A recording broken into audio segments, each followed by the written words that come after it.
Hello friends, once again this is Sachin Ingre. Would like to welcome you on your favorite YouTube channel. In this lecture we are going to take some more problems. These are the questions which are to be likely asked in the paper. Okay, तो चलिए लेते हैं पहला problem. The acceleration of a particle is defined by a relation a is equal to 9 minus 3t square. The particle starts at t is equal to 0 second with velocity v equal to 0 meter per second and displacement x is equal to 5 meter. Okay, अब उसने पूछा है find the time when the velocity is again 0. दूसरा question है the position and velocity when t is equal to 4 second. तीसरा question है the total distance traveled by the particle from t is equal to 0 second to t is equal to 4 second. Okay, चलिए data देखते हैं. पहले हमें data दिया है a is equal to 9 minus 3t square, acceleration का equation दिया है. The particle starts at t is equal to 0 second, इसका मतलब ये इनिशियल टाइम भी है हमारा. With velocity v is equal to 0 metre per second, इसका मतलब ये हमारी इनिशियल वेलोसिटी भी बोल सकते हैं हम इसे.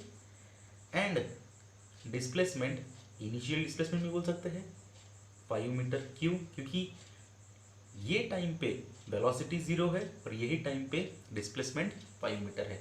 बराबर है. तो इतना हमें डाटा दिया गया है. उसने पूछा है ऐसा टाइम फाइंड कीजिए जहाँ पे वेलोसिटी 0 है. ओके, तो चलिए हम पहले एक काम करते हैं, एक्सेलरेशन से वेलोसिटी निकालते हैं, वेलोसिटी से डिस्प्लेसमेंट निकालते हैं. तो हमें पता है acceleration is equal to D V by D T, therefore D V is equal to A into D T. ये इक्वेशन हमें पता है. Therefore D V is equal to, अब एक्सेलरेशन का इक्वेशन हमें दिया है 9 minus 3t square into D T. Integration करेंगे तो हमें वेलोसिटी निकल जाएंगी. Therefore velocity is equal to 9t minus 3t cube by 3, okay, plus c1 constant of integration. Okay, c1 की वैल्यू निकालना पड़ेगा हमें और c1 के लिए लगेंगे हमें कंडीशन.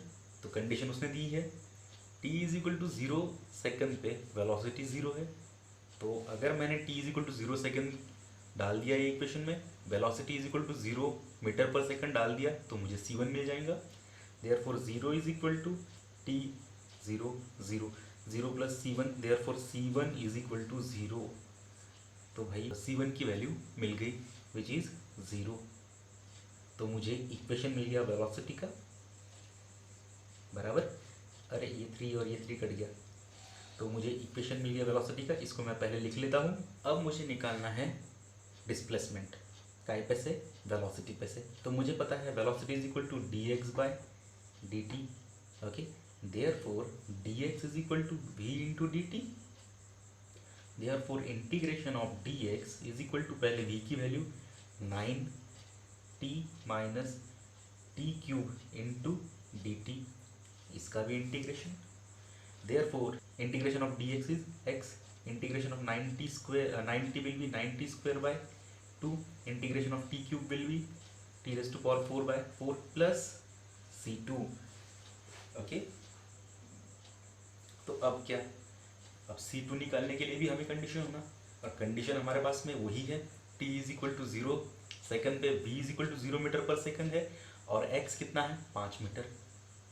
तो x की वैल्यू 5 मीटर इसमें डाल देंगे और t की वैल्यू 0 सेकंड इसमें डाल देंगे वापस से, तो हमें c2 मिल सकता है. देयरफॉर x की value 5 metre is equal to, ये भी 0 हो जाएगा, ये भी 0 हो जाएगा, नहीं कि 0 plus c2. Therefore c2 is equal to 5. भाई c2 की भी वैल्यू मिल गई. अब ये हमारे इक्वेशन में डाल देते हैं डिस्प्लेसमेंट के, तो ये हमारा पूरा का पूरा डिस्प्लेसमेंट का इक्वेशन मिल गया हमें. ओके, समझ में आ रहा है? जल्दी जल्दी सॉल्व हो रहा है क्योंकि हमारे कंसेप्ट अभी इसके बारे में बहुत क्लियर हो गए, इसलिए टाइम ज़्यादा लग नहीं रहा. ओके, चलो लिख लेते हैं इसको बाजू में. तो इस प्रकार हमें 3 इक्वेशन मिल गए। पहला सवाल सॉल्व करने की कोशिश करते हैं। उसने हमें पूछा है the time when velocity equal to zero again. एक टाइम वेलोसिटी ज़ीरो आई हुई है जब time t equal to zero था, बराबर। उसने पूछा कि और एक टाइम पे वेलोसिटी ज़ीरो आने वाली है, वो टाइम निकालिए। तो वेलोसिटी ज़ीरो आने वाली है, तो एक काम करते हैं, तो ये इक्वेशन को ज़ीरो से इक्वेट कर देते हैं। Therefore zero is equal to 9t minus T cube, ऐसा आ जाएगा। Therefore 9t is equal to T cube, okay. ये t कट गया, therefore 9 is equal to T square, therefore t is equal to 3 second. तो t is equal to 3 second जब रहेगा तब वो टाइम ऐसा रहेगा कि जहाँ पे वेलोसिटी और एक बार ज़ीरो होने वाली है। पहले क्वेश्चन का आंसर निकल गया हमारे आगे। अब नेक्स्ट क्वेश्चन क्या पूछा उसने हमें, position and velocity when t is equal to 4 second. इसका मतलब वेलोसिटी निकालना है और डिस्प्लेसमेंट निकालना है जब टाइम 4 सेकंड बीत जाएगा। चलिए पहले वेलोसिटी निकालने की कोशिश करते हैं। तो velocity is equal to 9 into कितने सेकंड पे, 4 सेकंड पे, माइनस t यानी कि 4 सेकंड रेज़ टू पावर 3। तो इसका आंसर आता है -28 मीटर पर सेकंड। अब ये माइनस क्या इंडिकेट करता है? माइनस इंडिकेट करता है कि भाई वेलोसिटी अपोजिट डायरेक्शन में जा रही है। अब यानी कि सपोज प्लस रहता था तो वेलोसिटी टुवर्ड्स राइट जा रही थी, हम ऐसा कंसिडर कर रहे हैं towards right positive, towards left negative, बराबर। तो भाई सपोज +28 रहता था तो वेलोसिटी इन राइटवर्ड डायरेक्शन जा रही है, पर अभी ये माइनस इंडिकेट कर रहा है, इसका मतलब वेलोसिटी टुवर्ड्स लेफ्टवर्ड जा रही है। और हमें पता है velocity shows magnitude as well as direction, okay. चलो ये कंसेप्ट भी क्लियर हो गया हमारा पिछला।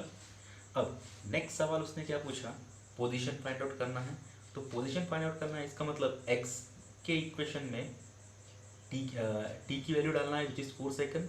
तो x is equal to 9 into 4 का square by 2 minus 4 square 4 raise to power 4 by 4 plus 5 and which comes out to be 13 metre, 13 metre, okay. तो जब 4 सेकंड हो गए तो बॉडी का डिस्प्लेसमेंट 13 मीटर हो गया और वेलोसिटी उसकी थी -28 मीटर पर सेकंड, ओके। तो ये दूसरा सवाल भी हो गया। चलिए तीसरा सवाल लेते हैं। तो हमारा तीसरा सवाल है total distance travelled from t is equal to 0 टू t is equal to 4 second, okay. तो आपको पता है भाई इसके लिए हमें इनिशियल टाइम लगेगा, वो टाइम पे इनिशियल वेलोसिटी लगेगी और वही टाइम पे इनिशियल डिस्प्लेसमेंट लगेगा। फिर बाद में हमें लगेगा ऐसा टाइम जहाँ पे वेलोसिटी 0 हो और सबसे लास्ट में लगेगा फाइनल टाइम, जो टाइम पे फाइनल वेलोसिटी रहेगी और जो टाइम पे फाइनल डिस्प्लेसमेंट भी रहेगा, ओके। तो अभी शायद तक हमने ये सब कुछ निकाल लिया है, हमें सिर्फ इसको टेबुलेटेड फॉर्म में डालना पड़ेगा अभी। चलिए टेबुलेटेड फॉर्म में डालने की कोशिश करते हैं। तो ये हमारा टेबल है। तो आप ऑब्जर्व कर रहे होंगे 0 सेकंड पे वेलोसिटी 0 थी और डिस्प्लेसमेंट 5 मीटर था, ये हमें गिवन था, ओके। 3rd सेकंड पे वेलोसिटी 0 है पर ये टाइम पे डिस्प्लेसमेंट कितना है वो हमने निकाला नहीं, अभी निकाल लेंगे थोड़ी देर में। 4थे सेकंड पे हमने निकाला था वेलोसिटी -28 मीटर पर सेकेंड हुई और डिस्प्लेसमेंट 13 मीटर हो गया, ओके। तो चलिए पहले ये निकाल लेते हैं और फिर बाद में डायग्राम निकालने की कोशिश करते हैं और उस पर से डिस्टेंस निकालते हैं, ओके। तो at t is equal to 3 second हमें निकालना है डिस्प्लेसमेंट। तो डिस्प्लेसमेंट का इक्वेशन ये है which is x is equal to 9 into 3 का स्क्वायर अपॉन 2 माइनस 3⁴/4 प्लस 5, इसका आंसर आ जाएगा 25.25 मीटर। तो इसका आंसर आ जाएगा 25.25। ओके, लिख लिया हमने ये टेबलेटेड फॉर्म में। अभी हम ये टेबल पे से एज यूजुअल हर बार की तरह डायग्राम निकालने की कोशिश करते हैं। तो चलिए देखिए, जब टाइम 0 था तो वेलोसिटी 0 थी और डिस्प्लेसमेंट 5 मीटर था। इसका मतलब ये पार्टिकल कहाँ से तो भी शुरू हुआ, कहाँ से तो भी शुरू हुआ, उससे हमें मतलब नहीं है। हमें गिनना कहाँ से है, यहाँ से गिनना है। ओके, अब जब टाइम बीत गया 3 सेकंड, तो 3 सेकंड जब बीत गए तो उसका डिस्प्लेसमेंट आया 25.25 मीटर मानते हैं। ओके, अब क्या, तो ये टाइम पे t=3 सेकंड पे वेलोसिटी कितनी आ गई, 0 मीटर पर सेकंड आ गई। 2 बार वेलोसिटी 0 आ गई। यहाँ पे t=0 पे भी वेलोसिटी 0 है और t=3 पे भी वेलोसिटी 0 है। ओके, अब लास्ट का पॉइंट चौथे सेकंड पे। चौथे सेकंड पे क्या हुआ, वेलोसिटी -28। इसका मतलब वेलोसिटी राइट की जगह लेफ्ट की तरफ जा रही है, और हमने ये बताया है थोड़ी देर पहले ही। ओके, अब लेफ्ट की तरफ जा रही है, इसका मतलब डिस्प्लेसमेंट भी इधर ही जाएगा क्या, वो देखते हैं। तो देखिए, जब 4 सेकंड हो गए तो डिस्प्लेसमेंट कितना है, 13। यहाँ पे तीसरे सेकंड पे 25.25 है और चौथे सेकंड पे 13। इसका मतलब यहाँ से जाके वापस इधर आया। तो मैं ये इधर ड्रॉ कर लेता हूँ, यहाँ से जाके वापस वो इधर आया। और t कितना सेकंड हो गया, 4 सेकंड। कितना था डिस्प्लेसमेंट, x=13 मीटर। और यहाँ पे समझ में आया या नहीं आया। ओके, अभी हमें डिस्टेंस निकालना है। अभी हमें डिस्टेंस निकालना है। तो डिस्टेंस कहाँ से कहाँ तक, t=0 से t=4 तक। तो इसका मतलब यहाँ से लेके यहाँ तक का डिस्टेंस और फिर बाद में यहाँ से लेके यहाँ तक का डिस्टेंस, ये हमें निकालना है। ओके, तो वो निकालेंगे कैसे, सिंपल। 25.25 में से 5 गया तो कितना बचेगा, 20.25। ओके, और 25.25 में से 13 गया तो कितना बचेगा, 12.25। तो यहाँ से लेके यहाँ तक का डिस्टेंस कितना आया, 20.25 plus 12.25 which comes to be 32.5 metre. तो इतना डिस्टेंस उसने ट्रैवल कर लिया फ्रॉम 0 to 4 सेकंड। ये प्रॉब्लम बहुत इजी है। अब अगला प्रॉब्लम लेते हैं। ये प्रॉब्लम क्यों इजी है, क्योंकि हमने ऐसे टाइप के प्रॉब्लम सॉल्व किए हैं। ओके, अभी जब तक आप प्रैक्टिस नहीं करेंगे तब तक आप परफेक्ट नहीं बनेंगे। So practice makes the man perfect, ये बात ध्यान में रखिए। ओके, चलो इसी के साथ हम नेक्स्ट प्रॉब्लम लेते हैं। A point moving in a straight line observes to accelerate as a=12t - 20. It passes through a reference point whose displacement is 0 at time t=0. उसने फिर बाद में बताया at 5th second the displacement is 20 centimeter. उसने हमें पूछा determine the displacement, velocity and acceleration of the particle after 5 more second. इसका मतलब 5 more second, इसका मतलब क्या है कि भाई 5 सेकंड हो चुके हैं आपके, नेक्स्ट 5 सेकंड यानी कि 10वें सेकंड पे आपको डिस्प्लेसमेंट, वेलोसिटी और एक्सेलरेशन बताना है। ओके, तो चलिए पहले इक्वेशन से गिवन से सॉल्व करते हैं। तो गिवन है हमें 12t - 20। उसने बोला है एट t=0 x=0, डिस्प्लेसमेंट उसने 0 दिया है, तो ये हमारे लिए इनिशियल रह सकता है। ओके, फिर बाद में उसने बोला at T is equal to 5 second displacement is 20 centimetre. और उसने हमें पूछा at T is equal to next 5 यानी कि 10 सेकंड पे डिस्प्लेसमेंट कितना है, वेलोसिटी कितनी है और एक्सेलरेशन कितना है। इतने सवाल उसने हमें पूछे हैं।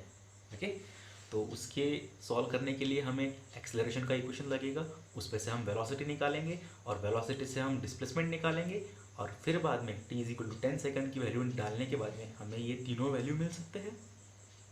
ओके, तो चलिए सॉल्व करने की कोशिश करते हैं।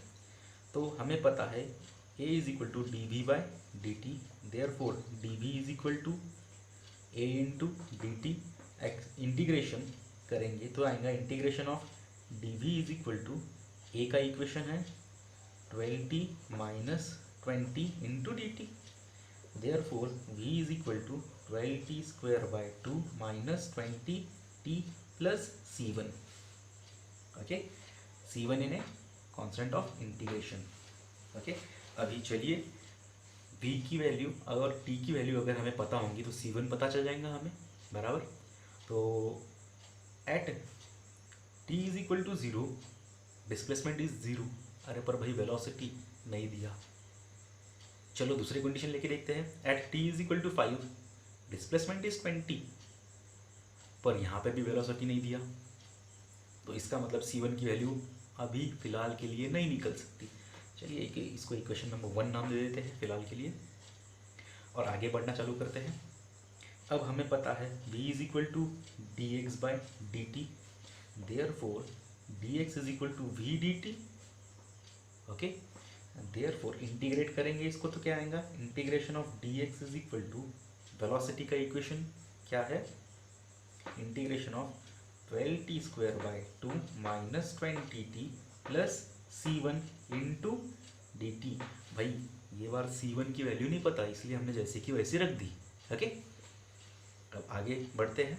Therefore X is equal to ये 2 6t cube by 3 minus 20t square by 2 plus c1 into T plus c2 another constant of integration. ये आ गया मेरे लिए इक्वेशन नंबर 2। समझ में आ रहा है, बहुत इजी है, 12th के कंसेप्ट क्लियर है तो आपको कुछ भी प्रॉब्लम नहीं जाएगा। ओके, तो जितना मैंने फाइंड किया उनको मैंने एक लाइन में लिख लिया। अब आगे बढ़ते हैं। तो ये इक्वेशन हम कंसिडर करेंगे। ये इक्वेशन में पहली कंडीशन डालने की कोशिश करते हैं which is t equal to 0, x is equal to 0। तो x इज इक्वल टू 0 डालेंगे, t इक्वल टू 0 तो 0 0, यहाँ पे भी 0 0 प्लस c2 आ जाएगा सब कुछ। Therefore c2 is equal to 0। भाई c2 की वैल्यू मुझे मिल गई। जब मैंने पहली कंडीशन यूज़ किया तो यहाँ पे मैं वो वैल्यू डाल देता विच इज़ 0, तो इसका मतलब यहाँ पे तो कुछ उसका एग्जिस्टेंस ही नहीं है। ये हो गई मेरी x की वैल्यू। पर भाई मुझे अभी भी c1 दोनों इक्वेशन में फाइंड करना है, तो इसके लिए मैं एक काम करता, दूसरी कंडीशन यूज़ करने की कोशिश करता। दूसरी कंडीशन क्या है, t is equal to 5 second पे x is equal to 20 centimetre है। तो वही मैं सेकेंड इक्वेशन में वापस डालने की कोशिश करता हूँ। तो at t is equal to 5 second x is equal to 20 centimetre in equation 2 डालने की कोशिश करता हूँ। तो x इज इक्वल टू 20 आएगा, t इक्वल टू 5 सेकंड यानी कि 2 इंटू 5 का क्यूब माइनस 10 इंटू 5 का स्क्वायर प्लस c1 इंटू 5। तो भाई c1 मुझे मिल जाता है which comes out to be 4। तो भाई c1 की वैल्यू इसमें भी है और इसमें भी है और वो आई 4। तो यहाँ पे मैं कितना डालूँगा 4t और यहाँ पे कितना आएगा 4। तो मुझे c1 की भी वैल्यू मिल गई, c2 की भी वैल्यू मिल गई और मैंने इक्वेशन में डाल दिया। ओके, तो अब मुझे फाइनल इक्वेशन मेरे मिल गए, एक्सेलरेशन का भी मिल गया, वेलोसिटी का भी मिल गया और डिस्प्लेसमेंट का भी मिल गया। अब उसने क्वेश्चन क्या पूछा, at t is equal to next 5 second that is 10 second, 10th second पे हमारा x कितना है, हमारा v कितना है और हमारा a कितना है। तो चलिए फटाफट डालने की कोशिश करते हैं। सबसे पहले निकालते हैं x is equal to 2 into 10th second पे 10 का क्यूब माइनस 10 इंटू टी की जगह 10 सेकंड का स्क्वायर प्लस 4 इंटू टी की जगह 10। तो आपका x आ जाएगा 1040 सेंटीमीटर। ओके, अब चलिए v के इक्वेशन में डालने की कोशिश करते हैं।